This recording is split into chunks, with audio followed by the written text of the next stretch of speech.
পাঁচজন নবীকে আল্লাহ বলেছেন উলুল আজম, যারা ধৈর্য ধারণে সকল সীমা অতিক্রম করে গেছে।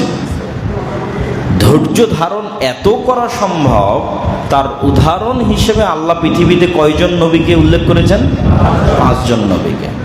তার মধ্যে একজন হচ্ছে নূহ আলাইহিস সালাতু ওয়াস সালাম, ইব্রাহিম আলাইহিস সালাতু ওয়াস সালাম, মুসা আলাইহিস সালাতু ওয়াস সালাম, ঈসা আলাইহিস সালাতু ওয়াস সালাম, মুহাম্মদ সাল্লাল্লাহু আলাইহি ওয়াসাল্লাম। এই পাঁচজন নবী পৃথিবীর ইতিহাসে ধৈর্য ধারণের রেকর্ড প্রতিষ্ঠা করেছে। যে মানুষও এত ধৈর্য ধারণ করতে পারে, হিউম্যান বিং, ম্যানকাইন্ড, মানুষের পক্ষে সম্ভব এত ধৈর্য ধারণ করা। তো এই ধৈর্য ধারণগুলোর মূল অনুষঙ্গ ছিল যে আপনি আপনার বিপরীত পক্ষের প্রতি কোনো ন্যূনতম কটু বাক্য উচ্চারণ করবেন না। কষ্ট সহ্য করতে প্রস্তুত হয়ে যাবেন, তাহলে বিজয় আপনার সুনিশ্চিত।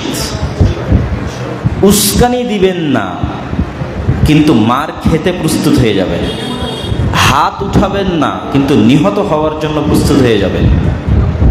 আমি যদি বুঝাতে না পারি তাহলে এটা আমার ব্যর্থতা। কিন্তু দাওয়াতি ময়দানে বিজয় লাভের এক নম্বর শর্ত, আপনার মুখ দিয়ে যেন পরিবেশ বিশৃঙ্খল না হয়। আপনি কোনটার জন্য প্রস্তুত থাকবেন? আগুন তৈরি করো, আমি নিক্ষিপ্ত হয়ে মরে যাব।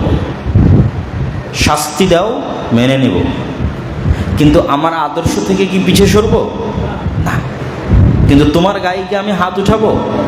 তোমার সাথে কি আমি মারামারি করতে যাব? তোমার বিরুদ্ধে কি আমি কিছু বলবো?